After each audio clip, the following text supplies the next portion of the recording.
Hello, adventurer. It's good to see you. You have made it to the morning grind. Welcome, welcome. It's the live stream at the beginning of the Geekverse, where we talk about all types of topics in geekdom, gaming, and fantasy, with an emphasis on being constructive and creating the things that we want to exist in the world. It's all on the grind, Sizemore. Can't be too fine, can't be too coarse. That's exactly right. There are a lot of adventures to be had today. Dungeons to explore and monsters to slay, and who knows what a random encounter might send our way. That's why we have to prepare, so settle in now for the morning grind with your favorite beverage in hand. Tea? Or maybe something a little stronger. I've got a few bottles of the old Wynyard left. Whatever you want. Pull up a chair. Dude. If you're feeling fancy, how about a cappuccino? Or a frappuccino? Or how about an espresso? Just tea, thank you. Sounds good to me, Gandalf. Whatever you want. I'm just glad you're here. Everyone is welcome. You can just watch if you want. You don't have to worship anything you don't want to worship. Thank you, Mike. But be forewarned. Sometimes we get really strange characters around here. Wait, what's that you say? Why can't you come and be a part of the stream? My wife would disown me. Oh no, I bet she'll be fine with it. Come on in. Am I scared for my safety? No. What are we supposed to do? Everybody do the secret handshake.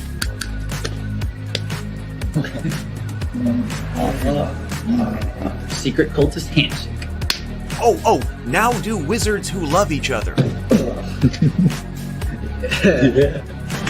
This, my friend, is a science. I still don't have gifts, but it's fine. It's all on the grind, son. Can't be too fine, can't be too coarse. Dude, this would be a sick place to bring the band. Indeed it would be, Dave. It really would. I'm seeing more people coming in. Welcome, glad to have you here. Oh look, here's someone new. Is this the cultist meetup? Yes it is. Come to hang out? Please accept me. I have nothing else. Okay, we accept you. Everyone's welcome here. Brought some snacks. Well, that makes things even better. You want some coffee? I don't drink coffee. You sure? It's cultist coffee. What makes it cultist coffee? I'm a cultist and I'm drinking it.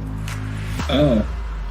Then I'll have some. What exactly is going on here? I'm seeing more people coming in. Welcome. It's so great to have you. Oh, and look, here comes another stranger.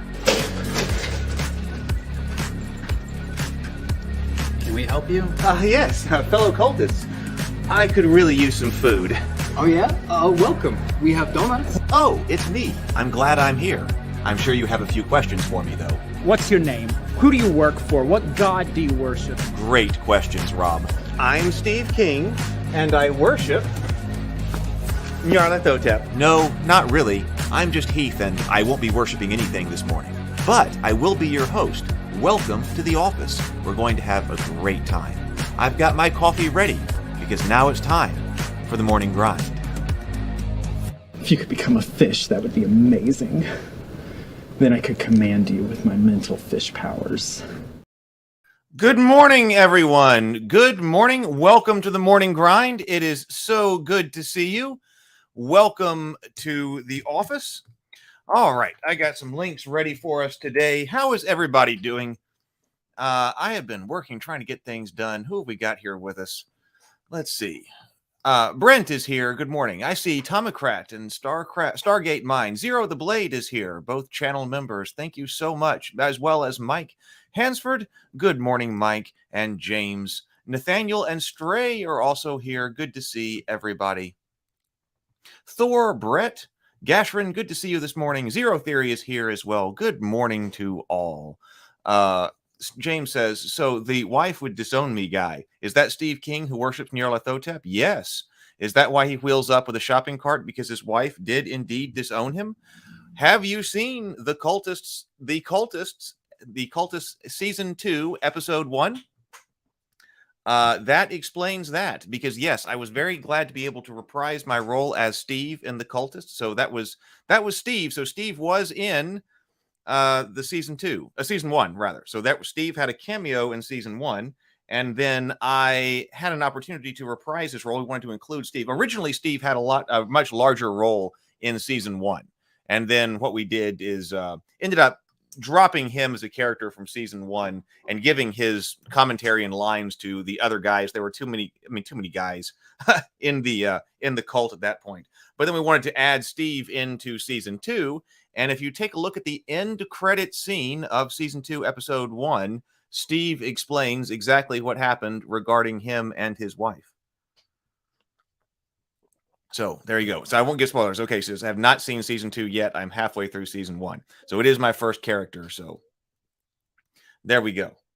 Does Steve King happen to be? No, he does not. So I won't spoil anything. There we go. Yeah. So yes, it's the same character. So there is history and extension there. So anyway, good morning, everyone. All right. So lots of things to say today. So I thought that we would experiment with continue our experiment talking about some things that are going on. Actually, let's talk about this first, because we've got some news from Pathfinder. But I do want to show you this, that I was working yesterday, share screen, trying to get our Goodnight Sword Kickstarter ready. And I have it right here. Here's the link. I'm going to send this over to you. Goodnight Sword Kickstarter.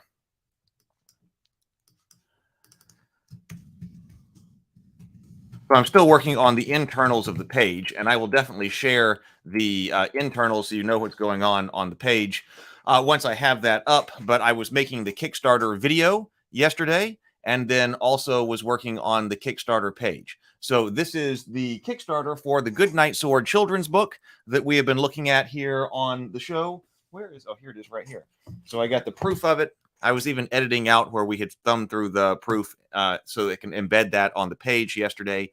So right there, if you are interested in Goodnight Sword, we're going to run this, I don't know, maybe in a week and a half or something like that. I've got to get it all. I'm going to get the entire interior finished. Then I'll take a look at where I am and when to start launching, because I want to be able to launch some of these projects a bit more quickly and routinely. So if you are interested, please do click that link I just dropped in the chat, and I also put that on the Ravenkeep Discord server. If you take a look at the Rabavania section of that.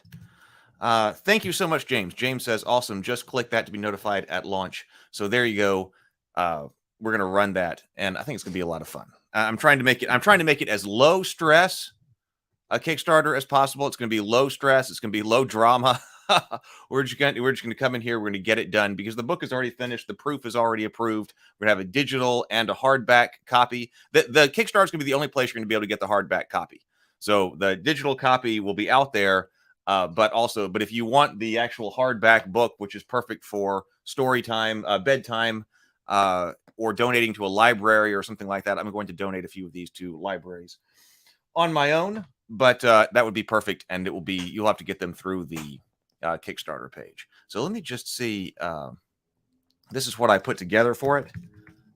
Let's see. Live. Let me look right here. I was having computer problems again this morning, which slowed me down. I was here ready to go, but then I had to restart the computer and stuff like that. I hope I'm not having major problems. Okay, so Goodnight Sword Kickstarter video. So this is what I put together for it. I'll take that down. To Rabavania. Immerse yourself in a world of gallantry, chivalry, and rabbits brought to life in the new children's book, Goodnight Sword, a medieval fantasy twist on Goodnight Moon. In the great hall of the castle, tucked away in his cozy blanket, is little Pate, a young page of the hall. Good night, sword. Good night, gourd, he says as the fire flickers and a minstrel gently strums his lyre. Little Pate bids good night to the dagger, the iron hauberk, the helm, and the squire who polishes it. He wishes sweet dreams to the knights, the wise old soldier, the fair maiden who granted him her favor, and to every rabbit in the realm. Hello! I'm Heath Robinson, the author of Goodnight Sword and the creator of Rabavania. Thank you so much for joining me on this Kickstarter journey. Goodnight Sword is available both as an ebook and as a hardcover physical book perfect for bedtime. This book features amazing illustrations by Adam M. Botsford and is ready for printing. I've even already approved the physical proof of the book. If you're a lover of fantasy and want to introduce a child to the magic of medieval tales, be it a son, daughter, niece, nephew, or younger cousin, Goodnight Sword is the ideal book to spark that interest. Please choose a reward level below and back the book today. So making that video, I spent several hours yesterday working on that video. It took me longer than I was expecting it to take, but I had technical problems getting the camera and stuff to work. Oh, we got the Jason Boers and Merrick. Thank you guys. So that's it took me a bit longer, but I got that done. I'm going to post that over at the Tales of Rabavania YouTube channel. At some point. So we will have that, and then also a couple of other things here. Probably the morning grind clip here. But anyway, so that's coming. So I got this afternoon before our show tonight. I'm going to dive back into that, and I'm going to try to get that done. Kronos says, oh, pretty good. Kronos, thank you very much. Kronos says, this needs to be an actual animated show. Well, wouldn't that be fantastic? I designed one of the reasons that I wanted all the knights to be very colorful. They're like 13th century knights. Their coat of arms, brightly colored surcoats and things like that is because they're fantastic for illustration. But then also,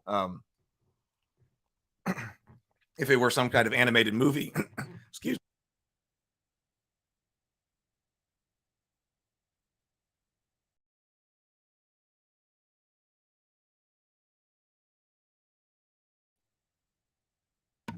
Excuse me.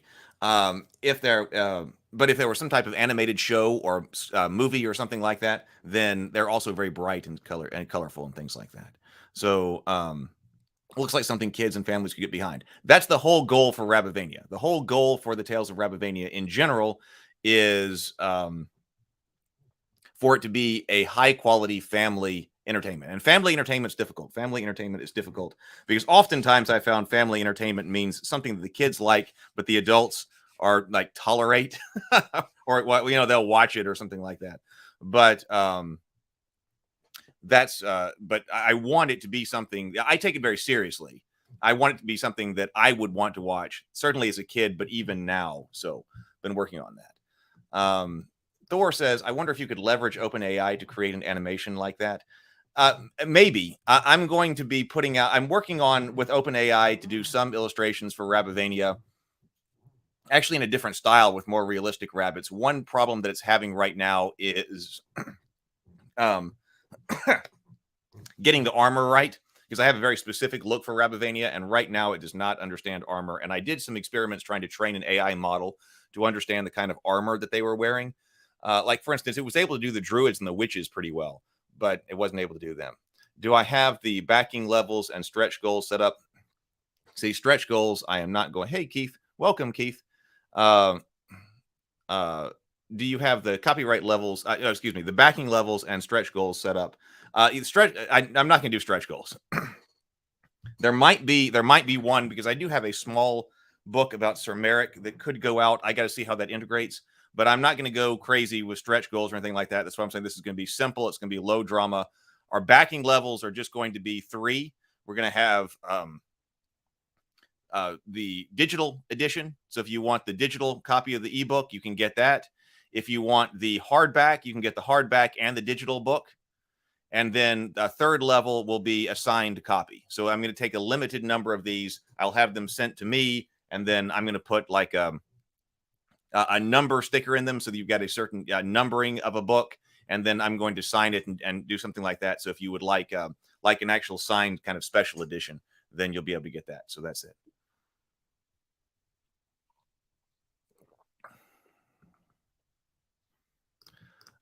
People are talking about copyright, the situation with copyright and AI. That's a complex topic. We need to get into that. I was actually thinking that, I thought about adding the news section into this. We're experimenting with that, but also like a discussion section that could just be something that I'm not doing with another person. That's table talk, but potentially reviving the wind down to do discussions about things like that, because I really want to talk about AI and copyright and stuff like that. I don't think it's going to be a problem with the copyright situation, or I don't think the copyright situation is going to be a problem for what I'm doing. And also, I think it's going to change anyway. We will see. But anyway, that's its own topic. Just also one other reminder here that tonight, as far as what's going on here, so Goodnight Sword is here. Oh, yep, right here. Let me put this back up. Tonight, don't forget, 6:30, I'm finally bringing back another one of my shows over here. This is Dinner and a Board Game. I'm going to be cooking dinner, and I'm going to be playing Hero Quest of the Frozen Horror Quest 1 solo. I'm going to start that at 6:30 p.m. Central tonight. So let me also, I'll put this link in the chat. Hero Quest, I would love to have you here. You know, I'm supposed to be making shows. I'm supposed to be making shows, producing and making shows. And, you know, we did an entire season of 10 Dinner and a Board Games. And then we did, that was over here in the dungeon, because I've got the dungeon that I built on this side. And then I built, and then we did the Hero Quest,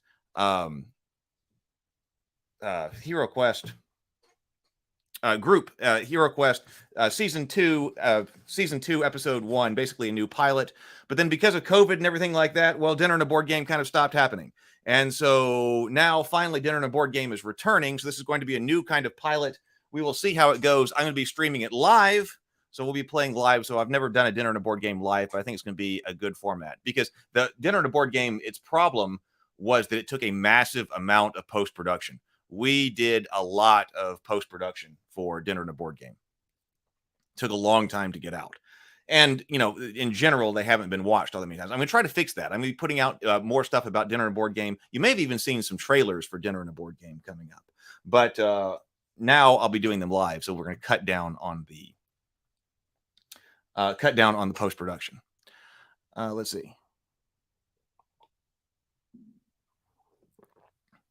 Well, thank you. Oh, Brett is here. I'll be sending tonight's show out to a few people who like the game. Excellent. Yeah, I know, Brett, you have been waiting on new Hero Quest. So that's coming. So that's coming tonight. All right.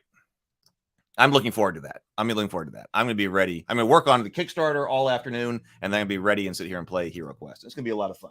I hate not streaming on Friday nights. I got into that routine, and then I didn't have anything to stream, and so I kind of broke off. Mike Hansford says, I loved Dinner and a Board Game. That you making that 3D Hero Quest board is what got me here. Oh, okay. So yeah, the 3D Hero Quest board is awesome. We created an amazing 3D Hero Quest board, and we used that for Dinner and a Board Game Season 2, Episode 1. I'm not going to be able to use that tonight because I'm going to be streaming here from the office, and I just do not have the space. So I'm going to be playing on the normal Hero Quest board. I'm going to have painted miniatures. But unfortunately, with everything else, the camera equipment, all of the game parts and pieces and everything like that, doing this here with the computer, that's all I got. So I won't be able to use that. But if you haven't seen me make that, then yeah, there's a 3-video series on creating the styrofoam. It's a jumbo-sized board. It's a jumbo-sized Hero Quest board. It's fantastic. Oh, Brett says, I'm hosting a Hero Quest game tonight as well, introducing 3 new to the game dads. 3 to the game dads tonight. Yeah, Hero Quest is what got me to find your channel as well. Hero Quest, it's like the perfect family game like that. Perfect for introducing new people to it. All right, so let's see here. I want to come over here. I was wondering if I can do members only polls, and I thought you could do members only polls, but on the other hand, it might be that I can only do members only polls on the community thing and not just do a poll here. But we can do just polls here. I'm not sure if it can be members only on the live stream, but here, let's see here. So we'll try to bring that up. Sable Phoenix says, is the Hero Quest board game Glorantha? I don't know what that is. All right, so let's take a look at a couple of things, or one thing at least, that's been happening in the gaming world today, or over the last couple of days. So this is kind of a new experiment before we actually get into our main topic, talk about a couple of things that might have had, 1 or 2 things that might have happened in the gaming world recently that people may have an opinion on. So I was just looking, this came out Wednesday, and it says that Pathfinder 2nd Edition Remaster Project. So we hadn't really gotten into Pathfinder a lot here. We've looked at Pathfinder quite a bit. We went over their core rule book quite a bit excuse me, their basic set. We dug into the core rule book a little bit, but really we went into their starter set box because we really love the starter set box and how to play second edition. We went into that into pretty a lot of detail. Then we looked at the game mastery guide. But Pathfinder just announced that it's remastering its books. So today we are pleased to reveal that Pathfinder Second Edition Remaster Project 4 new hardcover rule books that offer a fresh entry point into the Pathfinder Second Edition role-playing game. So I know people have been talking about this. So what is our opinion here in the Geekverse on this? The first two books, the Pathfinder Player Core and Pathfinder GM Core, released this November, with Pathfinder Monster Core March 2024 and Pathfinder Player Core 2 July 2024. So that's November, and then March. So that's a year away for Monster Core, and then much more than a year away for Pathfinder Player Core 2, completing the remastered presentation of Pathfinder's core rules. These new rulebooks are compatible with existing Pathfinder Second Edition products. So I did watch some stuff with Eric Mona yesterday, and he was really emphasizing that we're not doing another edition. And I still need to reach out to him to try to be on the show. I'd really like to have Eric Mona on the show. I've been reaching out to people for Table Talk, and like I said, it's either feast or famine when I get to interview people. Either you have a bunch of people or you can't get anybody. But he's on the list to reach out to. I bet he would do it. Incorporating comprehensive errata and rules updates, as well as some of the best additions from later books into new, easy-to-access volumes with streamlined presentations inspired by years of player feedback. That doesn't sound bad to me.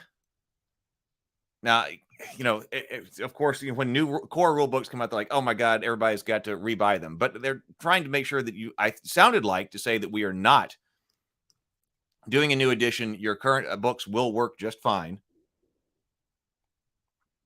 But we're revising and updating. So it says this year saw a huge explosion of of new Pathfinder players. Remastered books like Pathfinder Player Core and Pathfinder GM Core improve upon the presentation of our popular Pathfinder Second Edition rules, remixing 4 years of updates and refinements to make this game easier to learn and more fun to play. And of course, a major part of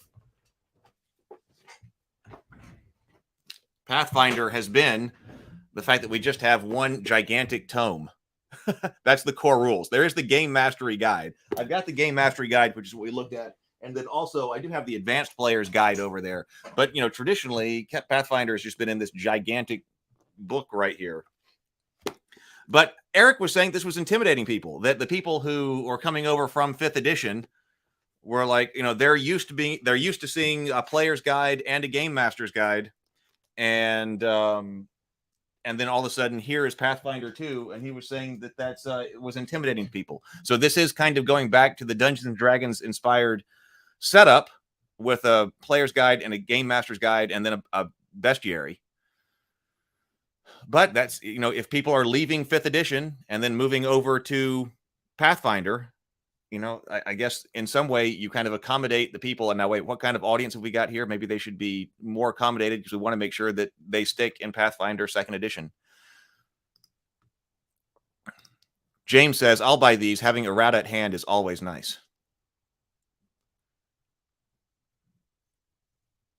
Oh, the Sable Phoenix says the campaign setting of Glorantha is where the Hero Quest RPG setting takes place.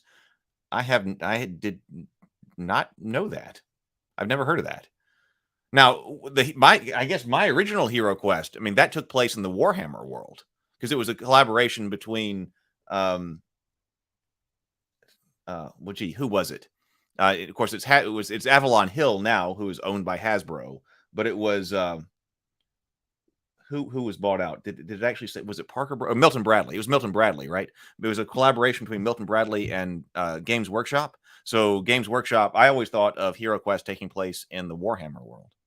Maybe that's changed now that it's published exclusively by Avalon Hill. Just wondering if the board game is the same or how they got away with using the same name. So yeah, Hero Quest now is like the same rules. It's basically a re-release of the old game, but they had to change up everything that was related to the Warhammer world. But yeah, having errata at hand is always nice. I don't think it'll be just the errata, but that would be my justification for the purpose. Yeah. Now, see, I was hearing them talk about that as well. Zero Theory. One thing I heard is scrubbing alignments. I can only say about time. Yeah. See, that part doesn't bother me. Now that came up because that seems like something they're having to remove because of something about the OGL and something like that. So they're purging a few things like that, but like I don't typically use that in things that I would be creating anyway. So getting rid of alignment doesn't really bother. Yeah, Milton Bradley. Thank you, Mike. Milton Bradley in Games Workshop. So Eric Mona was addressing that. The new core rule books will also serve as a foundation. Let's see, wait a minute. I think it was up here. In time, Pathfinder Player Core, GM Core, Pathfinder Monster Core, and Pathfinder Player Core 2 will replace the Pathfinder Core Rulebook, Game Mastery Guide, Bestiary, and Advanced Player's Guide. Now, of course, we knew they're going to, like, it makes sense to print these under the license. I mean, it makes sense that if you're going to go to all the trouble of creating a new book and you're going to have to put a new license in the back anyway, that you might as well do something other than just put the license in the back. I mean, that makes sense to me. That all of a sudden, okay, if your hand kind of got forced, and you're going to have to go back and change things, and you don't want to do new printings of those books. Continue print. I guess they did some new printings of the book because they all sold out. But going forward, I don't think they want to do printings of those books without with the OGL in them. So it makes sense to go ahead and completely redo them, I think. See, one good thing about Paizo, they fully support a website called Archive of Nethys, so you don't have to get the rule books. Zero Theory says it's a nice way to make a strong break from D&D rules. I have not personally seen their pocket-sized book. Well, actually, I may have seen them, but I don't really remember them. But people kept asking, will there be pocket-sized books and things like that? Those sound fun. I might have to see them. So let's see. Existing Pathfinder players should be assured that the core rule system remain the same, and the overwhelming majority of the rules themselves will not change. Your existing books are still valid. The new formatted books consolidate key information in a unified place. For example, Pathfinder Player Core will collect all the important rules for each of its featured classes in one volume, rather than spreading out key information between the core rulebook and the Advanced Player's Guide. The new core rulebook, and see, to me, in general, after a certain amount of time, and I'm not sure what like the different publication dates are on this, but after a certain amount of time, consolidation like that, I think, is generally justified. The new core rulebook will also serve as a foundation for our new publishing partners transitioning the game away from the open game license that caused so much controversy earlier this year to the more stable and reliable Orc license, which is currently being finalized with the help of hundreds of independent game publishers. So this will be the tome for reference on that. So it says, okay, so this transition will result in a few minor modifications to the Pathfinder 2nd Edition system, notably the removal of alignment. I'm not exactly sure why that's required, but like I said, it also doesn't bother me. And a small number of nostalgic creatures, spells, and magic items exclusive to the OGL. So it sounds like they're not interested in trying to license anything from 5th edition through the Creative Commons. That seems like what's happened here. That, yeah, okay, so they could have access to the 5th edition SRD through Creative Commons. Arguably, they still have it through the OGL, but why not just completely break? So there are apparently some things that they do not want to use, that they don't feel like they have complete access to. And so they want to put it all under the Orc license. That seems like the situation. These elements remain part of the corpus of the Pathfinder 2nd Edition rules for those who still want them and are compatible with the new remastered rules, but will not appear in future Pathfinder releases. So let's see. Is this a new edition of Pathfinder? No. In fact, this kind of reminds me of this over here.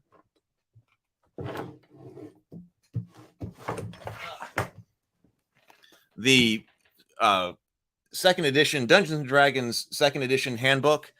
This was like the revised edition. Like I said, this is the one that I always played out of. But in the forward here to this book over here, it says, forward, before we even start, I want to make sure everyone understands one very important fact. This is not AD&D 3rd edition in gigantic lettering, bold right here. So, this was like the revised edition of AD&D. A revised 2nd edition of AD&D.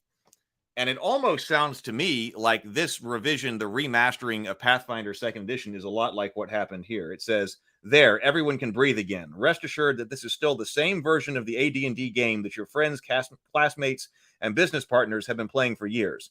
Yes, there are some small and subtle changes to the rules, but you would have to read the whole book very carefully and have a tremendous memory to find them. The changes of this sort are minor corrections and clarifications we make every time we reprint, and we've reprinted both the Player's Handbook and Dungeon Master's Guide more than 10 times since 1989.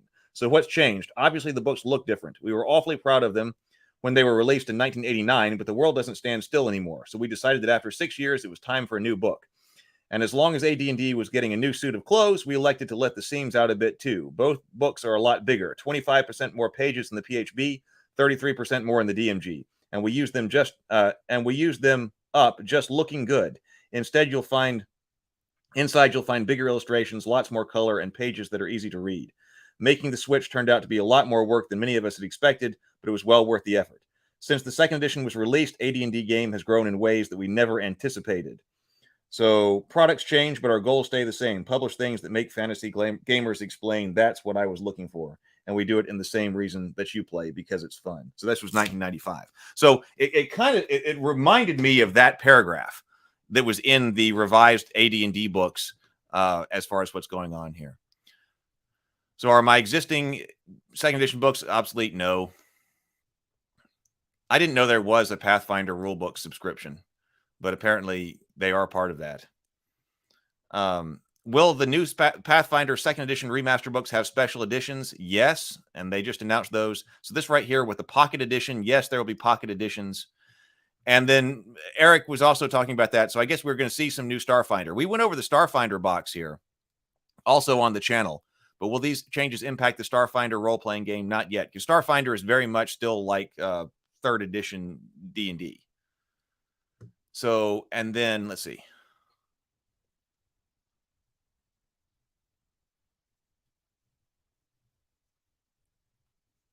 Pocket-sized books.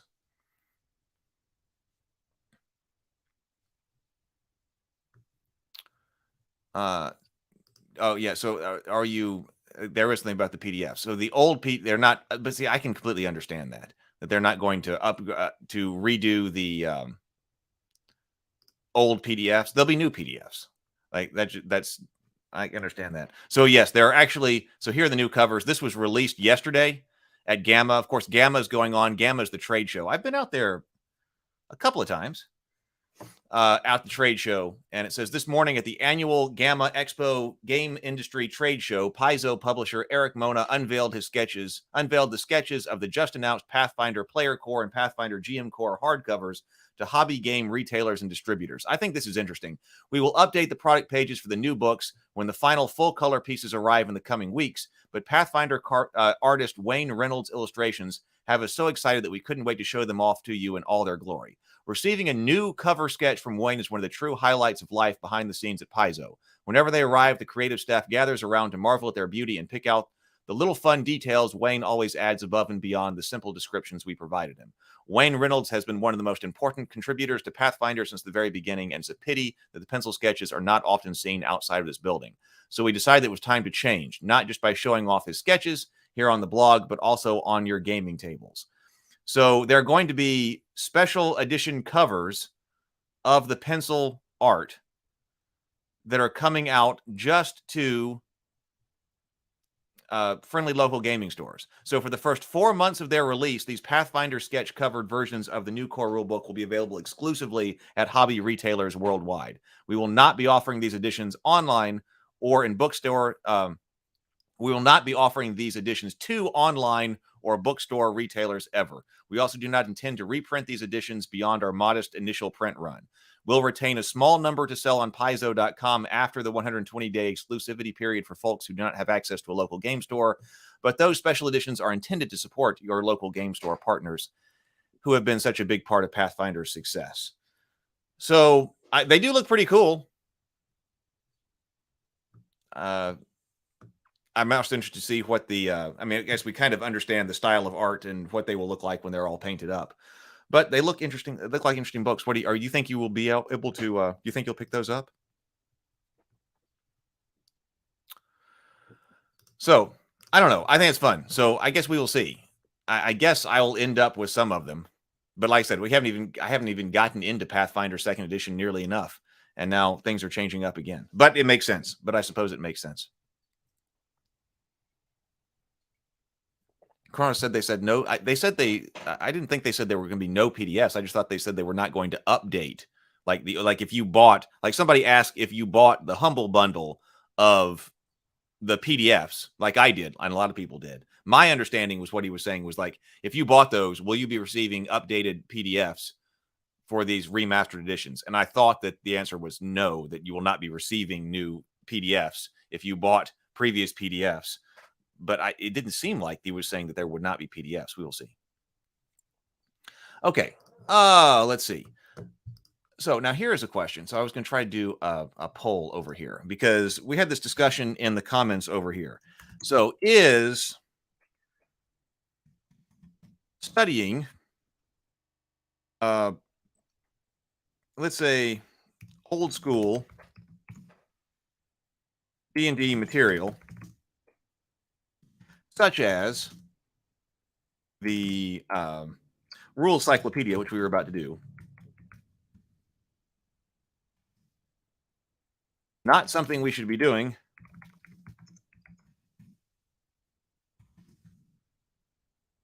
or let's see, not something we should be doing, or supporting Hasbro to, or supporting,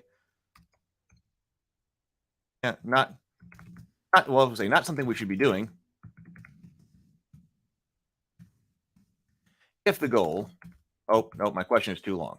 Not something we should be doing. We'll elaborate over here. Yes, no. Because it came up. Somebody was like, now wait a minute. So ask my community. I've never run a poll before. That'd be fun. So there we go. Did that just come up on your screen? So what do you think? So somebody brought up that, wait a minute, is this too much of a Wizards of the Coast kind of rut or something like that? Which I think is a fantastic question. I think that's a perfectly reasonable question because I hadn't actually perceived myself and what we're doing right here. I mean, I don't think that that ever since the OGL kind of stuff, that's something that we've really been doing. Now, of course, it's true that like if you go and get the Rules Cyclopedia, all right, that is now part of the Wizards of the Coast catalog. So it's part of the Wizards of the Coast catalog. 50%. We got 50% saying yes. I've never done a poll. Oh, did I screw it up? Sable Phoenix says, wait, is a yes vote saying that we should be doing it or that we shouldn't do it? Did I screw up how this is phrased or something like that?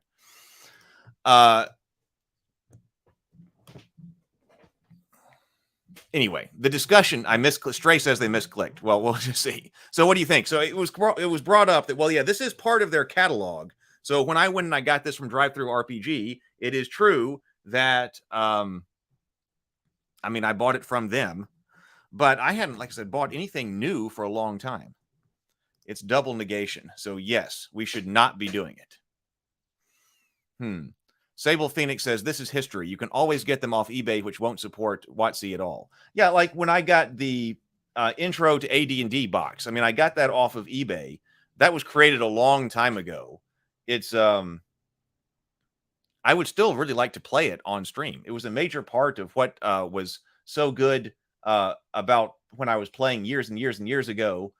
And to me, it's very similar to buying a action figure of Luke Skywalker, even though, yes, that's currently done by Lucasfilm. So if you have a problem with like the current ones, Sable Phoenix says we should absolutely keep looking at the out of print gaming stuff. No, maybe I just screwed up on my poll. So Brent says, I'll work on that next time. I'll try to prepare one because I think it'd be fun to add also in a poll right here. Occasionally on the show. So we're 50-50, but it's also possible, is studying the old school something, not something we should be doing. Yeah, it's not something we should. So we're 50-50. We're split. But my thinking was also that the history of this and understanding this, because I've really been enjoying looking at the rules cyclopedia to understand what exactly old school gaming is, because my D&D experience started with Advanced Dungeons and Dragons, actually the revised version. So what is it that people really liked? What was it that people created then? What was it that they got this hobby off the ground? And what is it that a lot of people have wanted to return to? Not everybody, but a lot of people have been interested in returning to. So I still think that it has value, even though, yes, but that maybe they'll notice, hey, what is it that sells? We put out this new stuff and maybe it sells, maybe it doesn't. But that some people do come back and they want to pick up some of the original stuff from the old TSR days. And maybe they don't notice, maybe they do not care. But some people might notice. Zero Theory says, I think it's cool and definitely nostalgic and educational to see how some bad ideas were tossed in later editions. However, I do look forward to you covering non-D20 systems altogether as well. Well, we've covered a lot of them. I mean, we've covered, I think, well, of course, now, whether you're talking about, I don't know if AD&D is a D20 system, but we've covered a lot of systems. I did reach out to Chaosium, by the way, about their basic role playing or something like that. So I think we should cover that. Zero the Blade says, which of the coast? Unfortunate timing to everything is why this is tough. Why it's good to learn old school games. Current supporting WotC is the problem. Let's see. Stray says it can also get you ready to play something like Old School Essentials. Yeah, I did. I've screwed up the poll. All right, I'll work on that. I'll try to have it written in advance next time. All right, let's go over here and let's bring this up then. The first time you do something, you screw it up. I should have had it pre-written. Where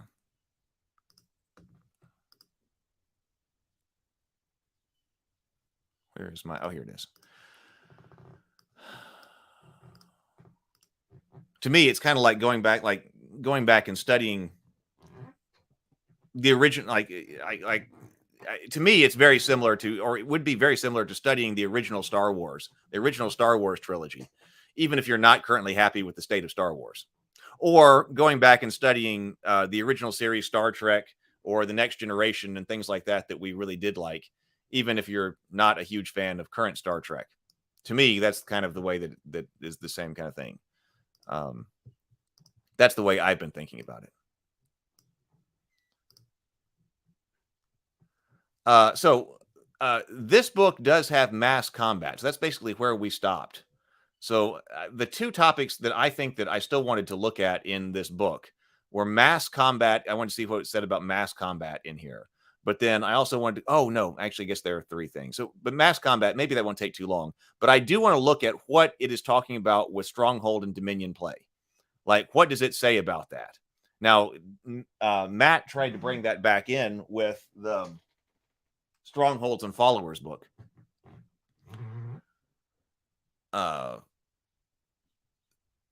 But what was that originally? What was that part? Because that's a part that has kind of gone away. And then exactly what does this say about being a dungeon master? Like, is there different things in here about what it's telling you as far as how to run this game and how this game is supposed to be played? So let's see. Mass combat.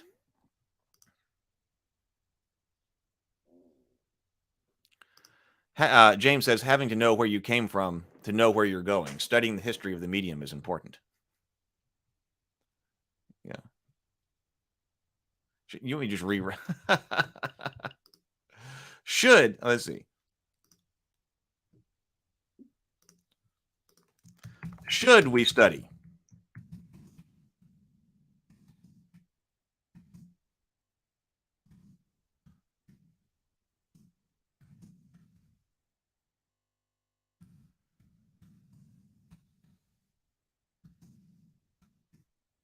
There we go. Should we study old school D&D materials, even though they are currently owned by WotC? Ask the community. There. All right. Problem fixed. All right. So there are times in a D&D game session where it's necessary to play out large-scale battles in the form of a war game. Well, that right there is an interesting sentence as well, because there are also different ways that we can play out large-scale battles in role-playing games without necessarily having to go to a war game.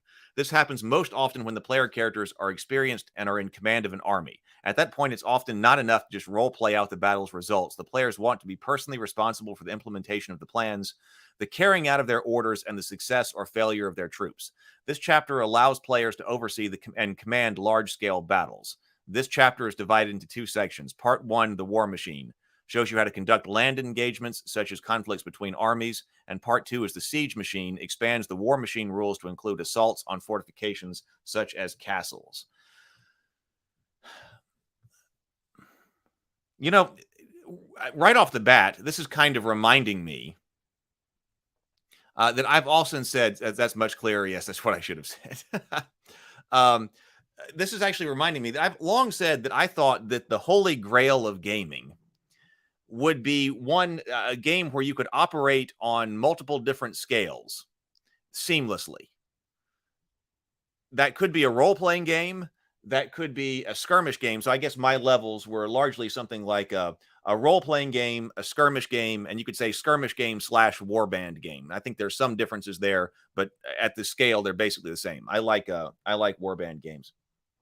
So if you could do a role-playing game, you could do a skirmish game or a warband game, you could do an entire battle, an entire campaign, a military campaign sequence of battles to accomplish an objective. Or you could do an entire kingdom administration. Like those several different levels, and it would be great to be able to sort of seamlessly move in between those. And it strikes me this is kind of what this is doing. Because I always wanted to like modular game system where we got some type of world that we're developing or whatever, and we can just seamlessly move in between all of those different levels of play. That may have been what they were trying to do right here. So the War Machine is a system of game rules designed to resolve large battles in the D&D game. The War Machine will work with any number of troops. It's recommended that for any force with more than 10 combatants. To use the system, all you need is a piece of paper plus some knowledge of simple arithmetic. Assumptions. Several assumptions are made in the War Machine mass combat system. All troops have a level of quality that can improve or drop with time and experience. Many other factors such as terrain, weather, etc., besides quality of troops, influence the outcome of a large battle. See, I can completely see some 5th edition players not being interested in this at all, which is fine.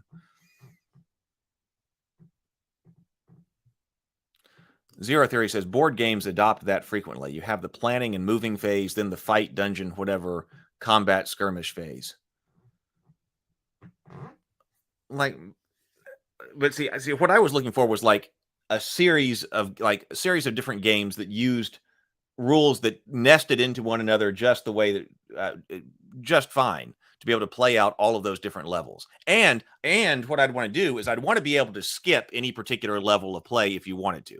That any particular level of play needs to be able to be resolved at a higher level of play if you don't want to play out the lower level of play, or if you don't have time. For instance, what I'm saying is, like, let's say that you're on the campaign map, and by campaign, again, military campaign. So you're talking about regions and stuff like that, and you're trying to move armies and stuff like that, and they would get into a battle. Well, if they get into a battle, one option would be to drop down to another level of play and actually game out the battle. But the upper level of play needs some way to be able to resolve that battle satisfactorily. If you can't game that out, if you can't game it out, don't want to game it out, so you don't have to go down to another level, or don't have time to game it out, because we got to keep this thing moving. Rogue Thinker says you've got it right there in front of you, and it has workable rules for your first adventure to running and controlling a kingdom, to interacting, and even becoming an immortal deific being. So this could be it. So let's see. So many factors, all troops have level of quality, many other factors such as terrain, weather, etc., besides quality of troops influencing the outcome of a large battle. Luck, good and bad, can influence combat results, whether a single combat or a clash of armies. A character knows how to survive in the D&D world. The player does not need to know the tactics of war. So that's interesting too. The character knows, the character knows how to survive in the AD&D in the D&D world. The player does not need to know the tactics of war. Each body of troops called a force is given a rating for quality. When combat occurs, this battle rating, sometimes abbreviated as BR, is modified for battle conditions, terrain, number of opponents, morale, etc. Each player then rolls D percentage and adds the modified battle rating of the troops.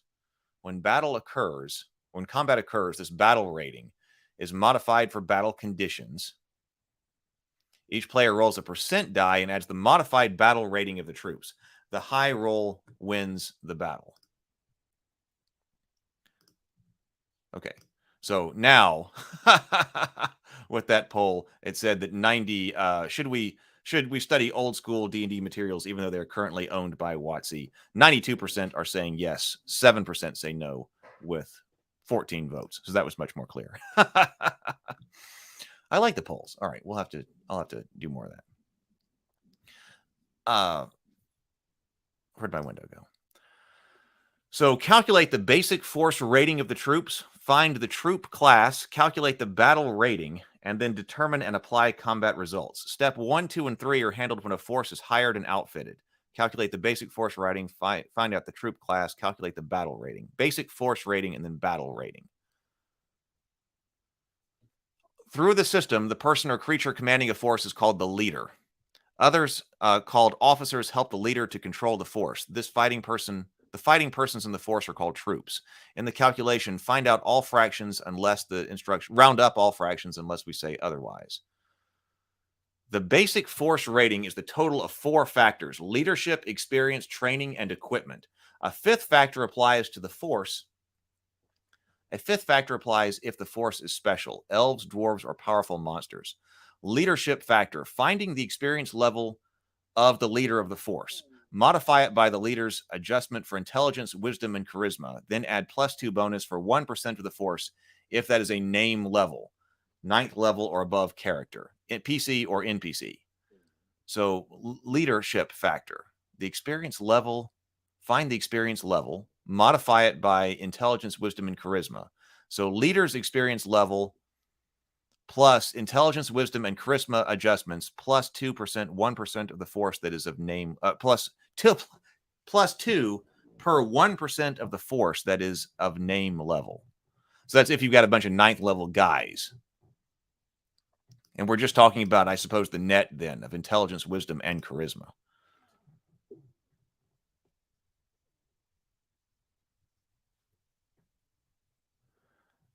Yeah, so outfitting your troops, paying them, etc. is how money gets used that later editions don't have. Yeah, what are you supposed to be doing with money? Kronos is talking about. Building fortifications and raising armies. Experience factor. Find the average experience level of officers in the force, not counting the leader, and multiply it by 3. For non-human troops, the officer level is the average hit die plus 1. Note, a force must have at least 1 officer for every 40 troops, or this part of the experience factor is 0. Find the average level of the troops, not including the leader or officers. Double it, and add that to the officer rating. Add 1 to the total for every victory the force has won in the last 10 years, plus 10 maximum, and subtract 1 for every time the force has been routed in that time, -10 maximum. So this is total levels of officers divided by the number of officers times 3, plus the total level of the troops divided by number of troops. So you're actually figuring out what the level is of every single soldier, every single soldier in the unit. Total level of troops divided by the number of troops times 2, plus 1 per victory. I think I've broken. Yeah. I was just thinking that my chair has broken. My chair has actually broken. Hold on. Let me get another chair. I'll get some coffee while I'm at it.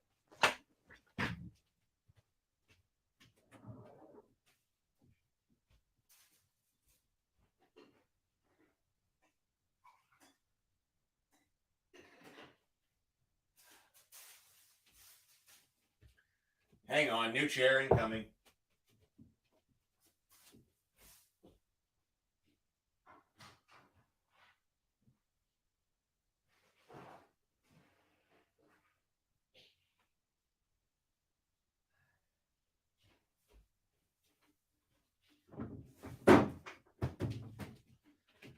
I noticed this morning that my office chair was broken or about to break.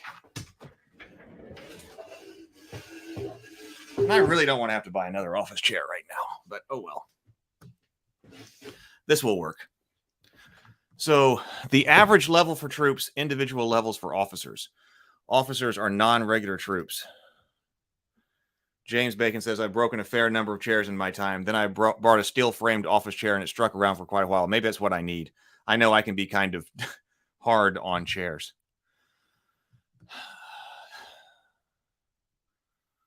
Let's see. All right.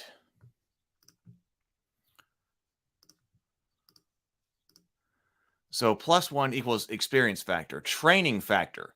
Score 1 point for every week spent training, maximum of 20 per year. Add 1 for each week that the leader spends with them, maximum of 20.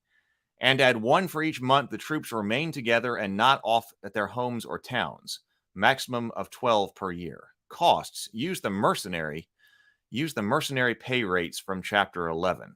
Training time costs double the standard amount as shown in that chapter. So training factor, +1 per week trained up to 20, +1 per week leader trained with them, +1 per month troops on duty. Equipment factor. There's quite a lot here. And this is also much more detailed than the rules for battle that's in the Matt Corville Strongholds and Followers. I played with that. We used that in a game. It was kind of it was not nowhere near this robust. I don't think that we really liked it all that much. Yeah, the Rogue Thinker says, well, this is something that's figured out when the troops are generated outside of gameplay. It's actually easier to do than to read the rules on doing it. Stable Phoenix says, this is kind of stuff is why Gygax wrote that you cannot have a meaningful campaign if accurate time records are not kept. Yeah, it is. Equipment factor, the base value is 5, 10, or 15, depending on the quality of weapons. Use 5 if the weapons are average, the normal cost. All troops are assumed to have average weapons unless others are specified. Use 10 if the weapons are good, double normal cost, or 15 if excellent, triple normal costs. Add 5 if the troops are armed with second weapon. Add 5 if the troops are armed with a second weapon of the same type as the first. Add 5 more points if the average armor class of the troops is 5 or better. That would have been mail armor. Or a lighter armor with a shield. So I guess mail armor or shield would count for that. That would be greater than 5. That would give them an AC of 4. Costs. Troops hired at the cost for mercenaries come with their own gear, and that gear will be of average quality. If the leader of the force wants to buy them superior weapons or armor, it comes out of his own pocket. So +5, 10, or 15 based on quality, +5 if carrying a second weapon of equal quality, +5 if AC is equal to 5 or better. Special troop factor. If the troops are all elves or dwarves, this factor is 15. Note that dwarves and elves are never in the same force. If some monster troops have 2 or more asterisks listed on their hit dice, they are special. For each 1% of the force that's special, add 2 points to this factor. If some monster troops have 2 or more asterisks. Okay, I guess we'll say, for example, in a force of 290 ghouls and 10 specters, 4% of the force, the specters, has 2 asterisks for a special factor of +8. So we're going to add all of that up for our basic force rating.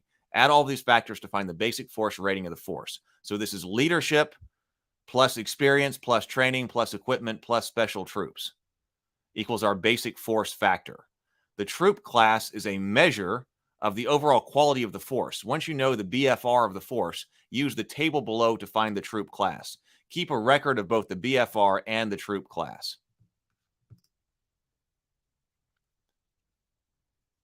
Chrono says an army of specters is nuts. Or magic armor or something like that. Yeah, man, maybe I need some way.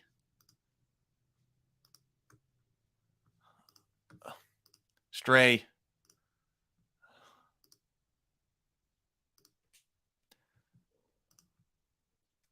Stray, thank you so much. Stray says, get new office chair. Thank you, Stray. I know things have not been have been easy for you lately, and so I really appreciate that. Thank you very much, Stray. Okay, I will do exactly that. I will go and find a new office chair. I'll put in the. I'll get recommendations on the Discord server. I'll get recommendations for what actually the best way to get a best office chair that I actually should be getting. Thank you very much. Thank you. I really appreciate that, Stray. I don't know what to say. We'll do that. I'll let you know when it comes in.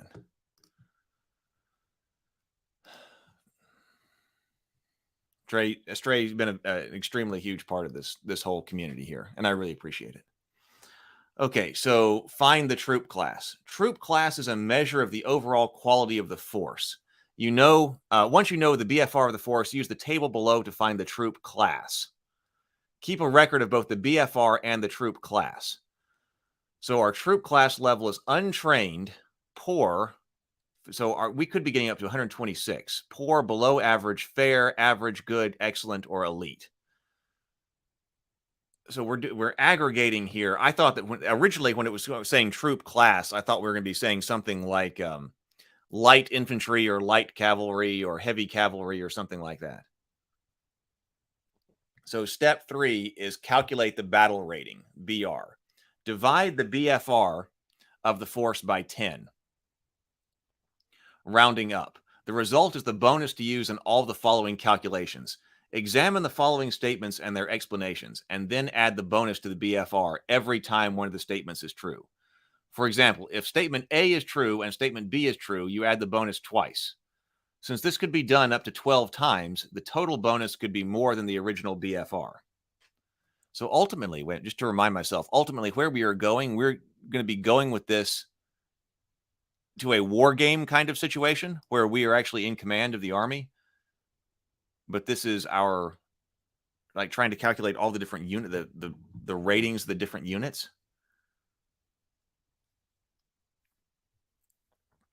So the BR is the original BFR plus all bonuses. Note that the BR with the troop class, and the BFR. So mounted, A, 20% of the force is mounted. B, 50% or more of the force is mounted. So if 50%, you add it twice because 20% is and 50% is. Because we are adding, this is, I don't know if this is clear at all. So we're dividing the BFR by 10, rounding up, and then finding a bonus to be used in some other place. 50% or more of the force is mounted. So I guess actually maybe what we are supposed to be doing here is this is for the entire army, maybe not unit by unit, because what percentage of the force? The force is mounted. What percent of the force can use missile fire? What percentage of the force is equipped with magical abilities? What percentage of the force can cast spells? What percentage of the force can fly? So maybe a force like here is the entire army. Maybe we're trying to look at the entire army here.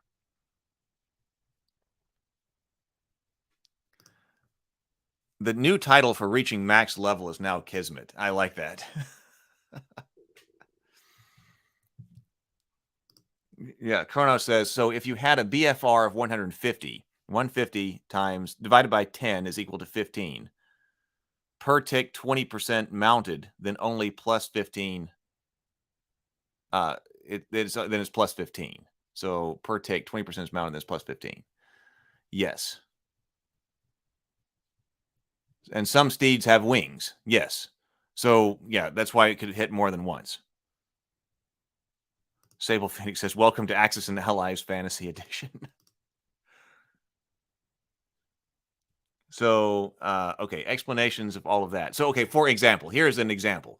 An elven prince has a force of 500 elves, all second level and equipped with bows and longswords. The BFR is 96 and the troop class is good. 100 of his elves are mounted on Pegasi, and the elves can cast spells. However, only 12 elves have magical items. The bonus is 10%. So yeah, you're really tracking like guy by guy. The bonus is 10% of 96. So 9.6, which rounds up to a 10. The prince adds 10 to the BFR 8 times.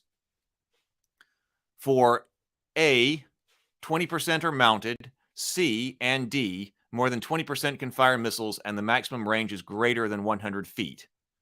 And I, the entire force can cast spells. H and I, the entire force can cast spells. J and K, 20% of the force can fly. And L, the average movement rate is well over 100 feet per turn. The total bonus is plus 80, added to the BFR, which gives a total BR of 176.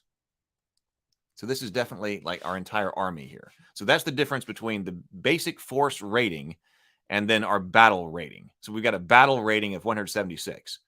Quick battle ratings. Situations often arise where players and DMs don't want to take the time to use the full system for determining battle ratings. I can believe it. The following quick system will work for most troops. I like how it gives you this second. We went through that entire gigantic table for combat, and then it said, now, your simple way of doing this is Thaco. The following quick system will work for most troops without requiring as many calculations. If there's an extremely powerful force because of level, abilities, hit dice, etc., it's probably better to use the full process. This process works better for low-level or simpler units. So start with the leader's level, add one of these based on the average hit die of the force. Less than 1, 1 to 2, 3 to 4, and so forth, 9 or more up to 80. So that gives you your hit die factor. Add if any of the force has archers, spellcasters, magical beings, flying beings. Add the maximum damage per round of the type, round of the most numerous creature type for a quick total BR.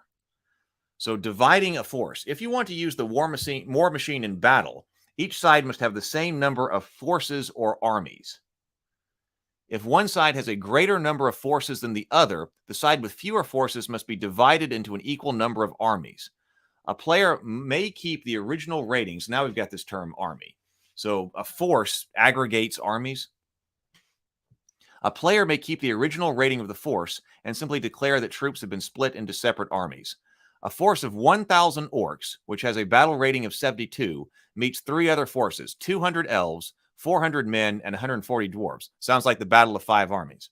The orcs must be split into 3 forces, all of which will have the same BR 72. These might be 100, 100, and 800. So, okay, so all of them would have the same battle rating.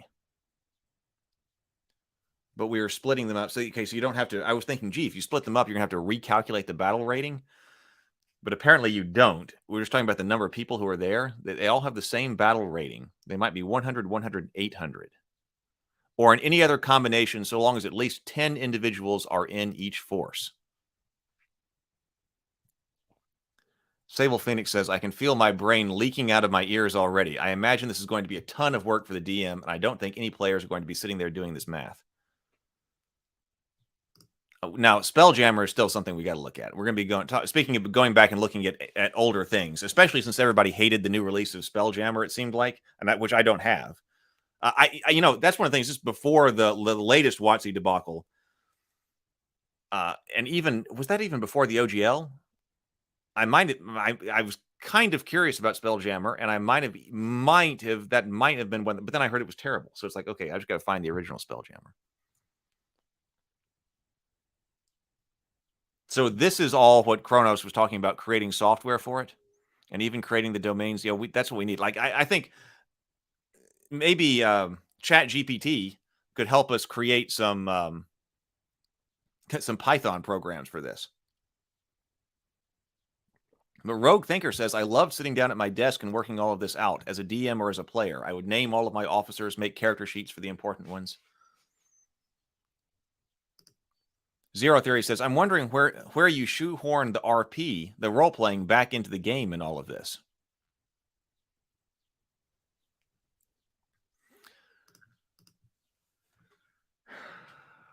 Okay, so each force picks his opponents. The player with each force having the highest BR goes first, and the force with the next highest BR, and so on. Continuing the example above, the dwarves picking one group of 100 orcs. I mean, what did Zero Theory say. I mean, this is very different. I mean, so you're controlling. So you're basically, this has become basically jointly running the world instead of just running one character and trying to immerse yourself in a single character. This is definitely, it seems like this has become the whole world, like the joint running of the world, especially if you have multiple player characters that you're playing that are yours, all in different states across the world with different force levels and things like that. The emphasis here is very different. Yeah. So Kyron says, yeah, this is world running. It's more, and it's more than just the game the DM doing it, because at some point, I mean, the players are involved. The players are involved because they're the ones who are operating all of this. So I'm gonna have to think about that too, because I'm really big into the world building, as you can tell. I like the feel of things, the feel. I want to experience the feel, but I also like the world running, the world building. So the world running and something like that is interesting to me, because, like I said, I tried something like this in a free form way with my brother and uncle once, and we didn't get to play all that long, but I think that would be fun. I've got to come up with some way to do this stuff online, because that would be fun.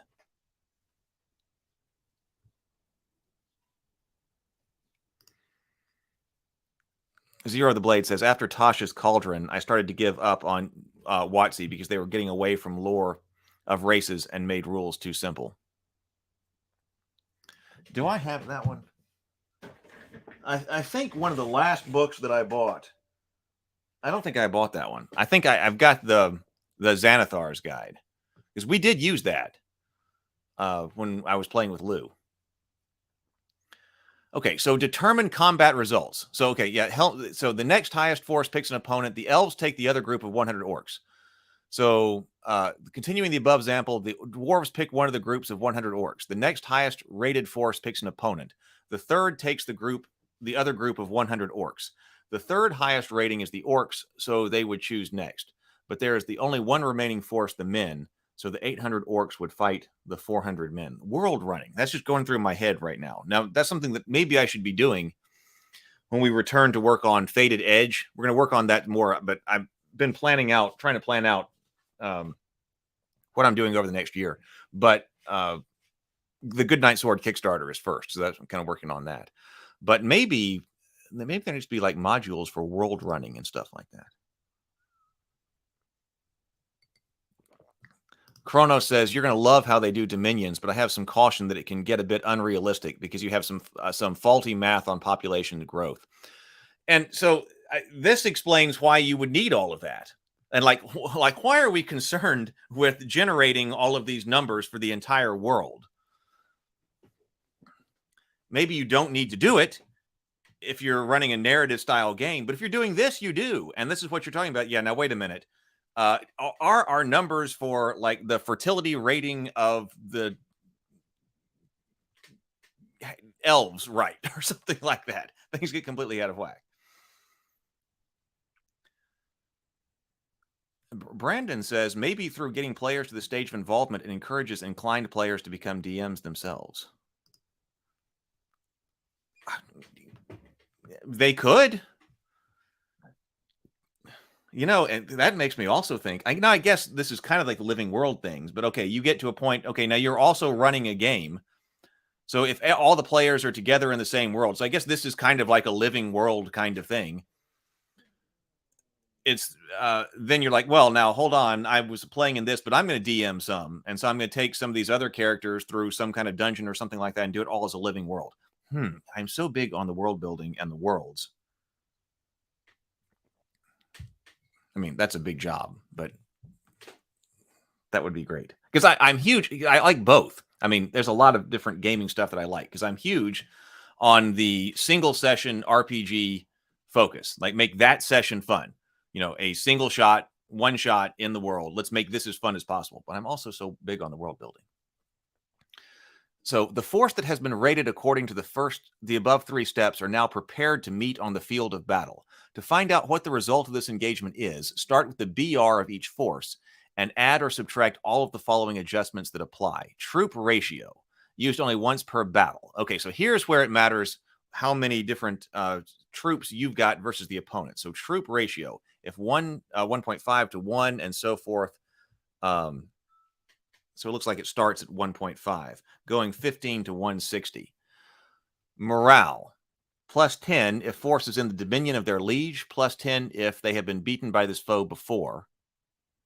Oh, if they have beaten this foe before.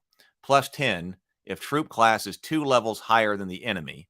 +30 if attacking an enemy on the march. -10 if accompanying foe has routed. If any accompanying foe has routed.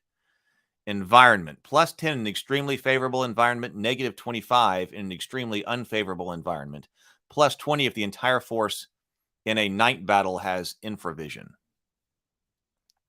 You know, we did look at Pathfinder Savage Worlds. That had rules for combat, right?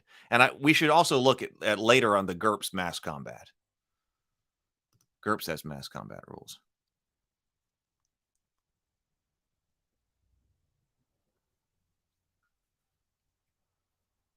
I was just looking at the chat here. But Rogue Thinker says, yeah, this is totally optional. Any player group could keep adventuring and never settle down. Because it was talking about what happens if you live on the road, right? Once you hit the name level. So terrain for higher altitude than opponent, +20 for halfling force in a field or woods, +10 for elven force in woods, +20 for dwarven force in hills or mines, -20 for force with mounted troops in mountains, woods, or strongholds, -20 for force in mire, -10 for force on shifting grounds. Terrain modifiers for defenders only. Ignore if all attackers can fly. So this did say that it was not requiring the players to have knowledge of tactics. So I'm guessing that we're going to resolve this in some way that doesn't require the players having actual tactical knowledge, which is always a thing. You know, do the players, even on the individual level in role-playing, how do we divide the player's skill at actually being good at combat versus the character's skill? Because it should be the character who is. But if you're doing like the tactical combat and you've got a whole bunch of options, the player needs to be good at it. Okay. +40 if attacker must cross deep water. +50 if defending a narrow defile, pass, or bridge. +50 if force is in a stronghold. Immunities. +150 if force is immune to enemies' attacks. That would be a big one. +50 if 1% of the force is immune to enemy attacks. +50 if the force is immune to 80%. If force is immune to 80% of enemies' attacks. +50 if force is immune to 80% of the enemy's attacks. Fatigue, -10 if force is moderately fatigued, -30 if force is seriously fatigued.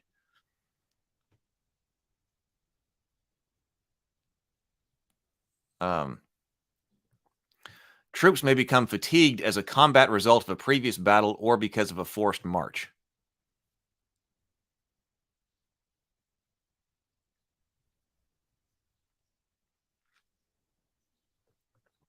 Some Zero Theory says, bring your copy of Sun Tzu's The Art of War to your next session.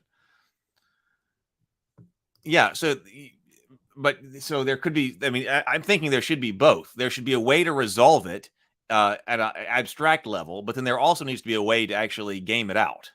Like when I'm talking about the holy grail of being able to go back and forth between all of these things.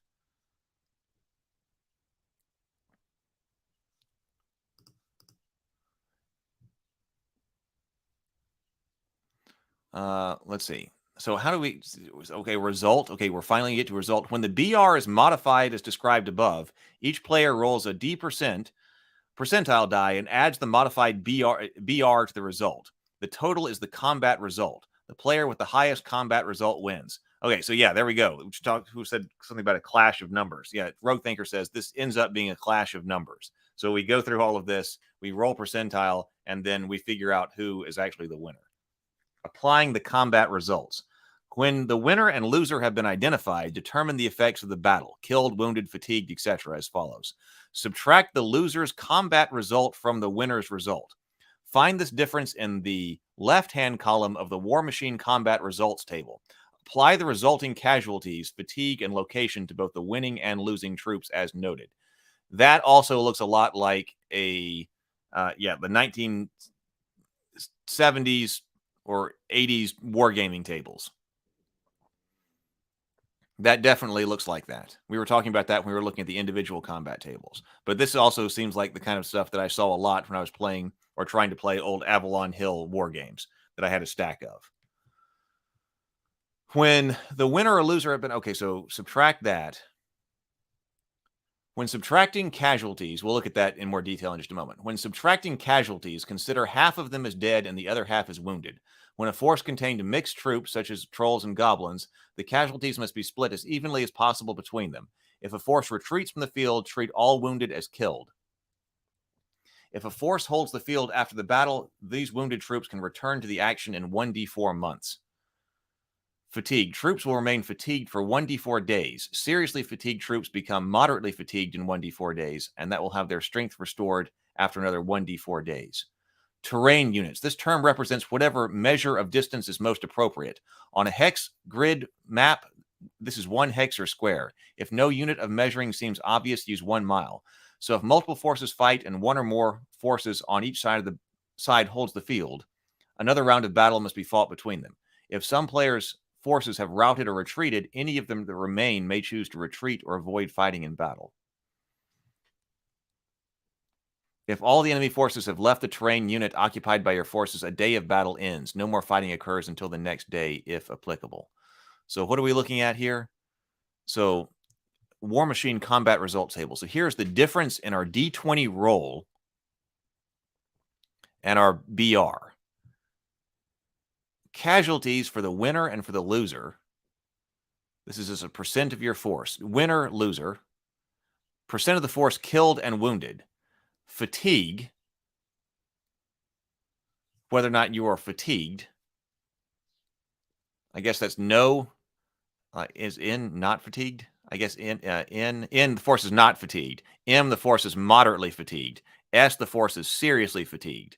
F, the force holds the battlefield after this. So this is their location. So force holds the battlefield.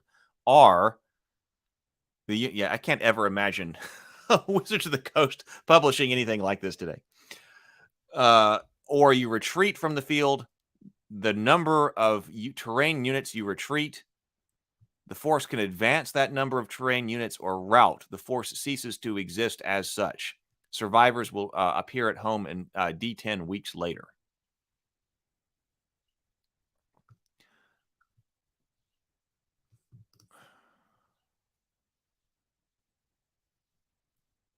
So 10 heroes, because the modifier on numbers is so big, right? Tomocrat says, as much as I love this book, it's this lost in the weeds numbers that make me just want to do basic RP and a few rolls. You know, Mark Tassin was talking about this on his design blogs, that he was talking about, well, you know, there's the lightweight books that we have now that are easy to get into, especially with lots of illustrations, bullet points, and even the Mork Borg style, where you just start telling people stuff and just assume they're going to be flipping around and just finding stuff. But then there's something else to be said for like these tomes of books. There's these tomes that's kind of like a wizard spell book in and of itself. And that when you get into it, I mean, you feel like you're getting into something that a lot of people don't get into. And so once you're into it, you're part of a kind of an elite kind of club. So this book definitely has that feel.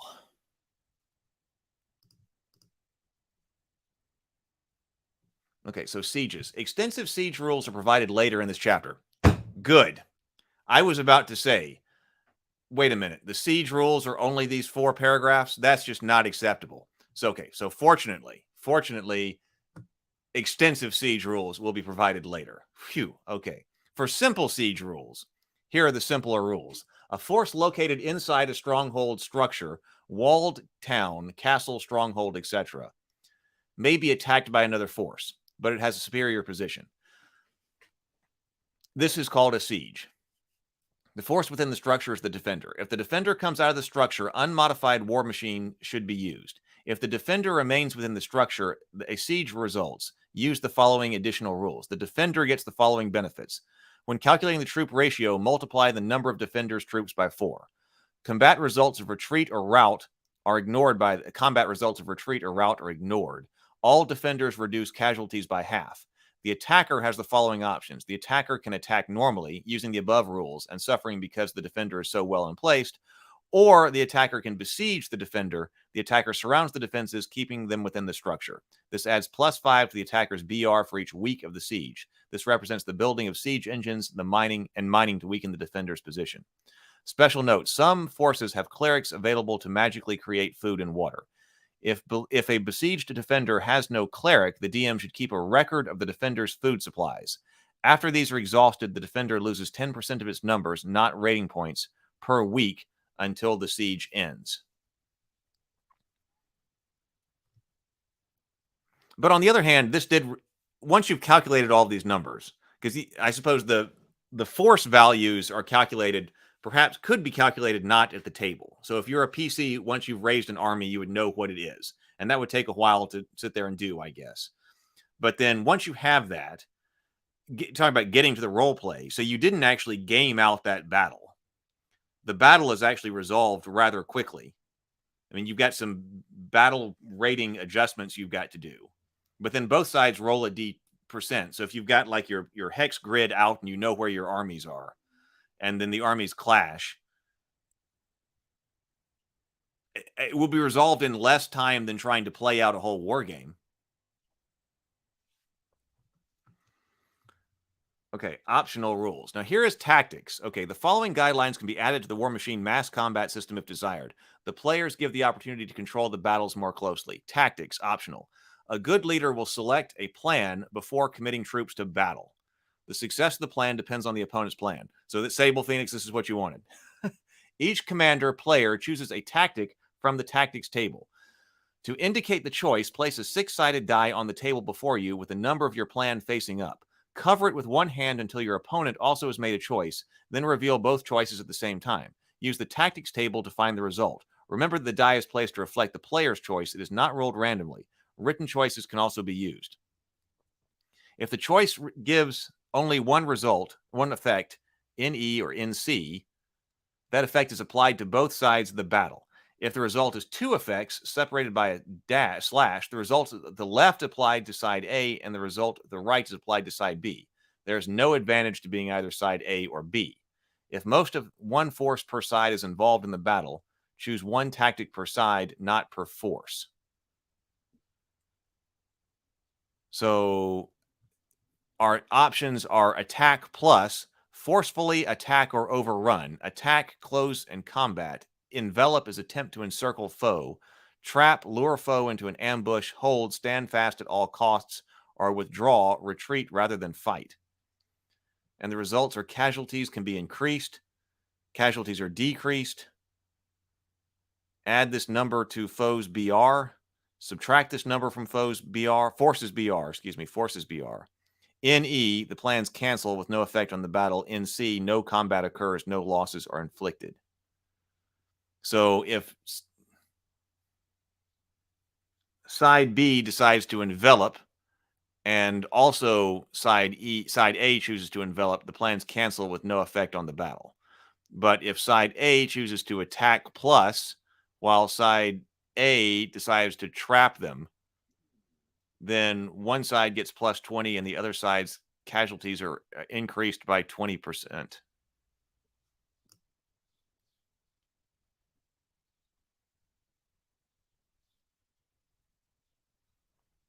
Well, that would be awesome. Kronos says, nowadays I could layer Unreal Engine on top of that database and could use actual 3D counters that could be animated. That'd be awesome.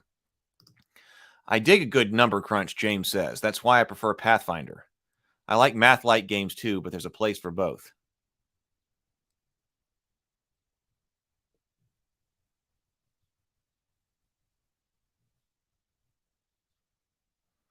Sable Phoenix says, I don't allow create food and water spells in my game. They break the world. Yeah. We've talked quite a bit about the world building with the magical implications, and create food and water definitely can be world breaking. Zero Theory says, I wonder what a world would look like that really had the fantasy level of magic. We seem to stick to these medieval styles. Yeah, we've talked about that. We've tried to talk about that. Some books that we've gone over have had that kind of stuff. And we've talked about whether or not they do them well or not. Because sometimes they address them, but sometimes it's still, I felt like, in a rather superficial way. Giving mercy to the foes. Character. So here's character actions. So here's some more character actions. Some of these actions of characters can have a great effect on the outcome of battle. Use the following adjustments to the battle rating. All modifications apply to the total BR of the force. Information. Use only one per force. Plus 50 detailed plan with a traitor or spy. Plus 20 with good reconnaissance. Plus 10 with some reconnaissance. Negative 25 with misinformation. The information must be known to the commander of the side of the battle before it begins. If a battle plan has been captured revealing the enemy preparations, or if an enemy officer supplies the enemy with information, or if a high-placed spy gives good reports, a single deserting soldier will not provide this benefit. Surprise, ambushed. Leader lost. PC heroics. Okay, I think that's what I was planning on saying. So plus 20 if the PC leader accomplishes a heroic task. Plus 10 if name level PC, not force leader, accomplishes heroic task. Negative 20 if PC leader fails heroic task. Negative 10 if name level PC, not leader, fails heroic task. Only PCs can attempt heroics, and the DM must first create a situation where they must do so. The heroic act must be visible to at least 10% of the PC's force, and the act should be risky, a 50% chance of failure or worse. An example: heroics: fighting a huge and fearsome member of the opposing force, such as a dragon, rescuing a branch force cut off from the main force, or single-handedly battling through a huge enemy force.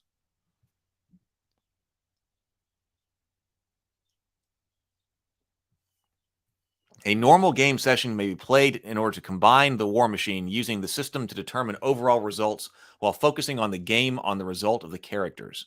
The shift from role-playing to mass combat situations and back, so this does say it's a shift. The shift from role-playing to mass combat situations and back can be accomplished easily with these guidelines.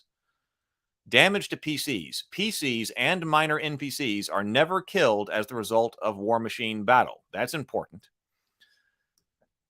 That seems to be the biggest sort of complaint that I would see with a system of resolving a battle in an abstract way that involves the PCs. Then nobody wants their PC to die in a battle just because of some rolling at the abstract higher level. So this says that's never going to happen. They can be scattered and separated at the DM's opinion or option, but any attempts to actually damage the characters should be handled in normal game sessions.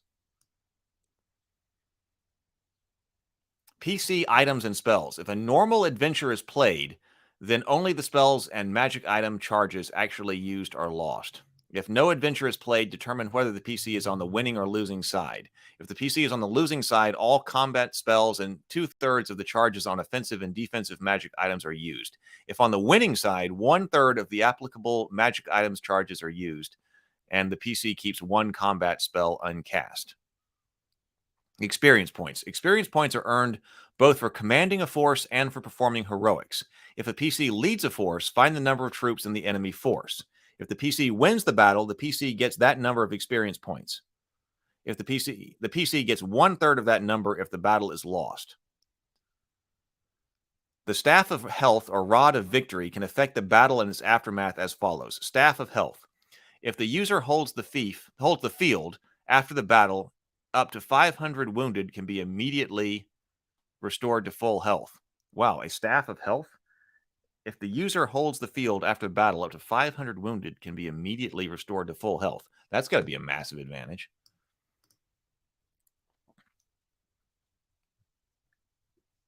Hey, Neutromancer. Good to see you. Yeah, Jane says, it's a TPK. Sorry, that's how war goes sometimes. Yeah, that would not be satisfying. Y'all all died off screen. Yeah, that's not what we want to happen. Now, this does make me want to go and do the GURPS mass combat. So that might be what we do next. I don't want to break this the the series on this, because like I said, I still want to go through the domains. We got to look at the domains, and I want to look at the GMing. But then after that, we should probably look at mass combat and GURPS, because it does deal with the potential for PC death, or at least PC injury as well. Yeah, Rogue Thinker says the staff doesn't use charges. It can just heal each person like once per day. That's extremely useful. Rod of Victory, add plus 25 bonus to the combat roll to a maximum roll of 100. If the holder loses the battle by a difference of greater than 100, use the 91 to 100 result. Okay, troop movement. The following guidelines should be used when moving forces. Scale. The scale for time and distance can vary by the size of force and distance involved. The standard 24-mile hex map can be used when large forces move over large distances. DM should try to prepare a detailed map of the area when this occurs. Okay, speed, move. Okay, so food here. Oh, and forced marches down here, food. If a forced march is carrying food supplies, if a force is carrying food supplies, either on wagons or on individuals, keep track of the supplies. Remember to consider encumbrance when calculating the movement rate. If a force forages for food, modify the basic rule as follows. A force leader can choose to slow movement for 2/3 of the normal rate, with a 2 in 6 chance of finding enough food, or may slow movement to 1/3 normal for 4 in 6 chance of success. Terrain can modify the chances for +1 or -1 at the GM's discretion. Without supplies, a force can travel for 1 day without penalty. After a second day, the force becomes moderately fatigued. After a third day, the force is seriously fatigued. A seriously fatigued force cannot move. 1 day's supply of food removes all of this fatigue, either moderate or serious, but does not affect fatigue caused as a result of combat rolls. You can attempt to force march to increase your movement rate, but this might not be successful. If this is attempted, find the troop class, roll 1d6, and consult the following table. A force that is injured, seriously fatigued, cannot force marched. So let's see. Troop class. Oh, here's our troop class. If F, force march successful, add 50% to the day's movement. M, force is moderately fatigued. So we got F plus M, seriously fatigued, no force marched, no fatigue. They didn't make it on N. So that's possible. All results are cumulative. F plus S indicates the force march is successful, but the force is seriously fatigued afterwards. Okay, maneuvering.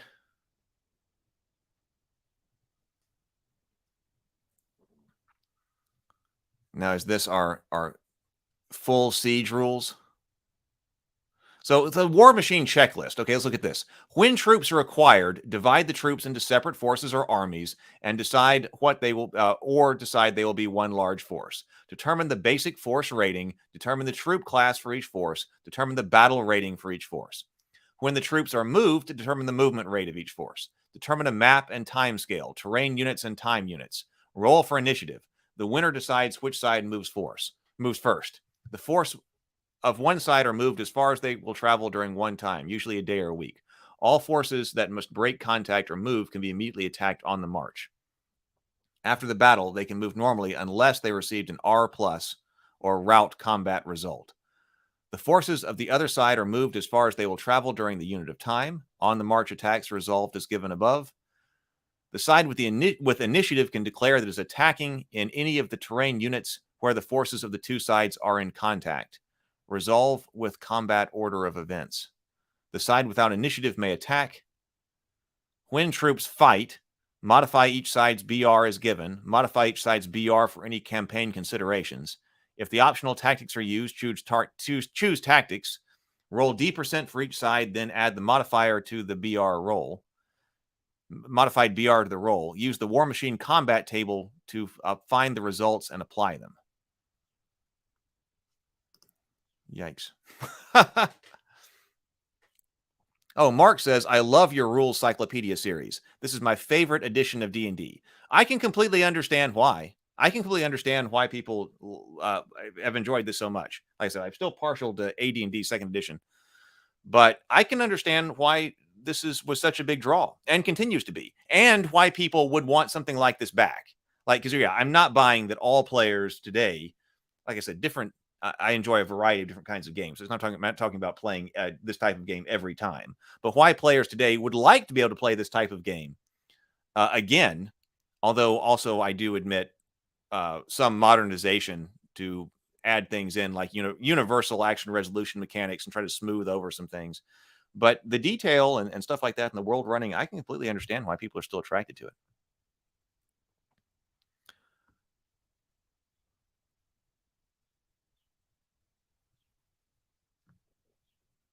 Let's see.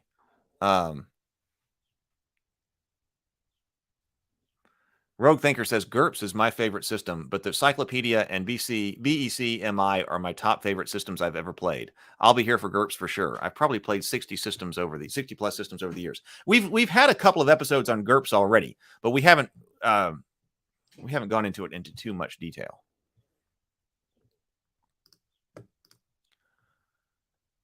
Okay, so Siege. Let's see. Let's go for a few more minutes. I'm running a bit long because also we do have the game tonight, and I got other things to do. But let's see. How long is Siege? Oh, okay, never mind. Okay, there's a lot here. Okay, there's still a lot here. Okay.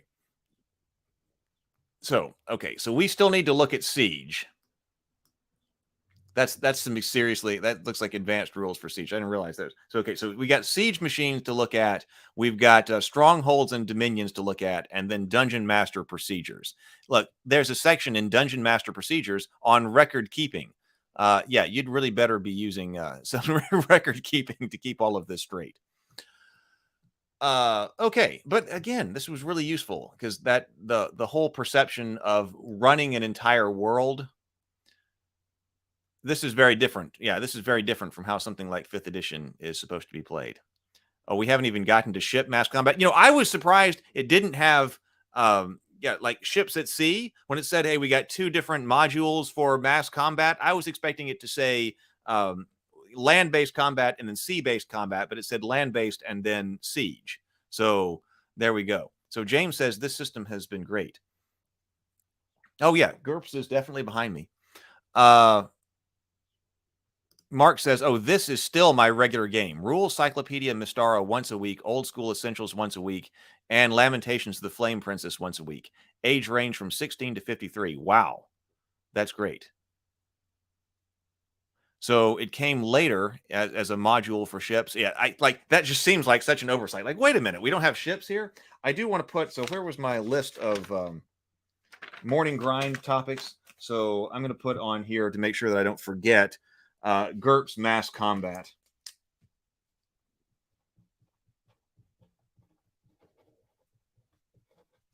So first of all, I do have to, before I go, in Lamentation of the Flame Princess, we also have to do. But before I go, I want to scroll back up and just give Stray another shout out right here. Stray was extremely generous today. My chair broke.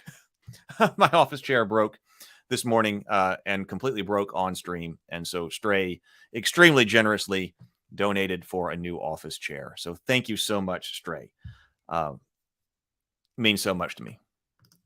Thank you very much. All right. So everybody, tonight, I'm going to give out, let me give this link one more time as well. So tonight in like 6.5 hours, something like that, at 6:30 p.m. Central Time, let's play a game. I'm excited about it. I haven't gotten to play a game. And in fact, I've never played a solo game before. So we're going to be playing Solo Hero Quest tonight. I'm going to be playing, it's designed for solo play. The Barbarian Quest Pack actually has Barbarian solo quests in it. So I'm not going to be playing like all 5 heroes or all 4 heroes, excuse me. I'm going to be playing just the Barbarian because there are Barbarian solo quests in that. So I will be there at 6:30 p.m. tonight at that link, and we will do some Hero Quest playing and also cook dinner. The cooking of the steak has already been done. It's been shot. It's been edited. It's going to be a lot of fun. Hopefully everything goes smoothly. It'll be a test. It's a new pilot. It's a new test, but I'll be there tonight. We will play. We will have some fun. So everybody have a very productive day. Have a very creative day. Grind on until tonight. Later, everybody.